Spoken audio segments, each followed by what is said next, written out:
The Secret Garden, Frances Hodgson Burnett, Chapter 18. Thy munna waste no time. Of course, Mary did not waken early the next morning. She slept late because she was tired, and when Martha brought her breakfast, she told her that though Colin was quite quiet, he was ill and feverish, as he always was after he had worn himself out with a fit of crying. Mary ate her breakfast slowly as she listened. He says he wishes thou would please go and see him as soon as thou can. Martha said, It's queer what a fancy he's took to thee. Thou did give it him last night for sure, didn't thou? Nobody else would have dared to do it. And poor lad, he's been spoiled till salt won't save him. Mother says as the two worst things as can happen to a child is never to have his own way or always to have it. She doesn't know which is worst. Thou was in a fine temper thyself, too. But he says to me when I went into his room, Please ask Miss Mary if she'll please come and talk to me. Think of him saying please. Will you go, miss? I'll run and see Dickon first, said Mary. No, I'll go see Colin first and tell him. I know what I'll tell him, with a sudden inspiration. She had her hat on when she appeared in Colin's room, and for a second he looked disappointed. He was in bed. His face was pitifully white, and there were dark circles round his eyes. I'm glad you came, he said. My head aches, and I ache all over because I'm so tired. Are you going somewhere? Mary went and leaned against his bed. I won't be long. I'm going to Dickon, but I'll come back. Colin, it's something about the garden. His whole face brightened, and a little color came into it. Oh, is it? He cried out. I dreamed about it all night. I heard you say something about gray changing into green, and I dreamed I was standing in a place all filled with trembling little green leaves, and there were birds on nests everywhere, and they looked so soft and still. I'll lie and think about it until you come back. In 5 minutes, Mary was with Dickon in their garden. The fox and the crow were with him again, and this time he had brought 2 tame squirrels. I came over on the pony this morning, he said. He is a good little champ, Jump is. I brought these 2 in my pockets. This here one is called Nut, and this here other one's called Shell. When he said Nut, one squirrel leaped on his right shoulder, and when he said Shell, the other one leaped on his left shoulder. When they sat down on the grass, Captain curled at their feet, Soot solemnly listening on a tree, and Nut and Shell nosing about close to them. It seemed to Mary that it would be scarcely bearable to leave such delightfulness, but when she began to tell her story somehow, the look in Dickon's funny face gradually changed her mind. She could see he felt sorrier for Colin than she did. He looked up at the sky and all about him. Just listen to them birds. The world seems full of 'em, all whistling and piping, he said. Look at 'em darting about and hearken at 'em calling to each other. Come springtime, seems like as if all the world's calling. The leaves is uncurling so you can see 'em, and my word, the nice smells there is about, sniffing with his happy turned up nose. And that poor lad lying up there shut in and seeing so little that he gets to thinking of things as sets him screaming. Oh my. We mun get him out of there. We mun get him watching and listening and sniffing up the air and get him soaked through with sunshine, and we mustn't lose no more time about it. When he was very much interested, he often spoke quite broad Yorkshire, though at other times he tried to modify his dialect so that Mary could better understand. But she loved his broad Yorkshire, and had in fact been trying to learn to speak it herself, so she spoke a little now. Aye, that we mun, she said, which meant, yes, indeed we must. I'll tell thee what us'll do first, she proceeded, and Dickon grinned, because when the little wench tried to twist her tongue into speaking Yorkshire, it amused him very much. I'm afraid Dickon would laugh at me too. He's took a gravely fancy to thee. He wants to see thee, and he wants to see Soot and Captain. When I go back to the house to talk to him, I'll ask him if thou canna come and see him tomorrow morning, and bring the creatures with thee. And then in a bit, when there's more leaves out, and happen a bud or two, we'll get him to come, and thou shalt push him in his chair, and we'll bring him here and show him everything." When she stopped, she was quite proud of herself. She had never made a long speech in Yorkshire before, and she had remembered very well. "Thou mun talk a bit of Yorkshire like that to Meester Colin," Dickon chuckled. "Thou'll make him laugh, and there's not as good for ill folk as laughing is. Mother says she believes as half an hour's good laugh every morning 'ud cure a chap as was making ready for typhus fever." "I'm going to talk Yorkshire to him this very day," said Mary, chuckling herself. The garden had reached the time when every day and every night it seemed as if magicians were passing through its drawing loveliness out of the earth, and the boughs were wands. It was hard to go away and leave it all, particularly as Nud had actually crept onto her dress, and Shell had scrambled down the trunk of the apple tree they sat under and stayed there, looking at her with inquiring eyes.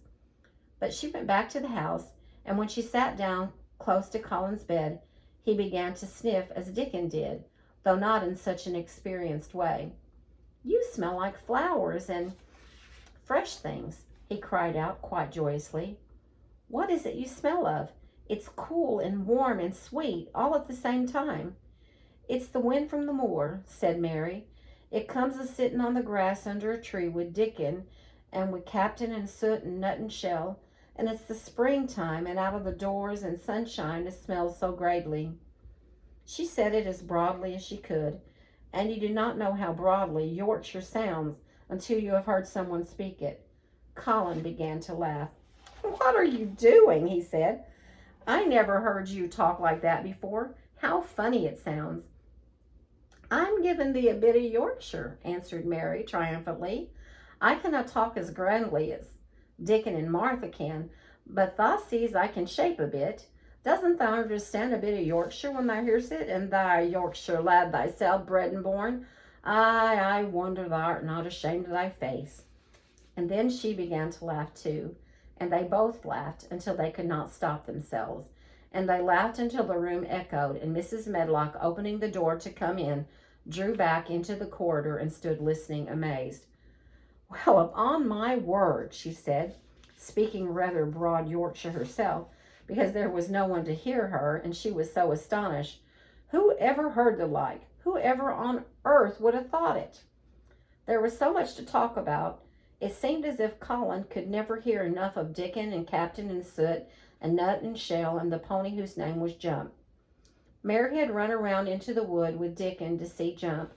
He was a tiny little saggy moor pony with thick locks hanging over his eyes, and with a pretty face and a nuzzling velvet nose. He was rather thin with living on moor grass, but he was as tough and wiry as if the muscle in his little legs had been made of steel springs. He had lifted his head and whinnied softly the moment he saw Dickon, and he had turned up to him and put his head across his shoulder, and then Dickon had talked into his ear, and Jump had talked back in odd little whinnies and puffs and snorts. Dickon had made him give Mary his small front hoof and kiss her on her cheek with his velvet muzzle. "Does he really understand everything Dickon says?" Colin asked. "It seems as if he does," answered Mary. "Dickon says anything will understand if you're friends with it, for sure. But you have to be friends for sure." Colin lay quiet a little while, and his strange gray eyes seemed to be staring at the wall. But Mary saw he was thinking. "I wish I was friends with things," he said at last. "But I'm not. I never had anything to be friends with, and I can't bear people." "Can't you bear me?" asked Mary. "Yes, I can," he answered. "It's funny, but I even like you." Ben Weatherstaff said I was like him," said Mary. "He said he'd warrant we'd both got the same nasty tempers. I think you're like him, too. We're all three alike, you and I and Ben Weatherstaff. He said we were, neither of us, much to look at, and we were as sour as we looked. But I don't feel as sour as I used to before I knew the Robin and Dickon." Did you feel as if you hated people? Yes, answered Mary without any affectation.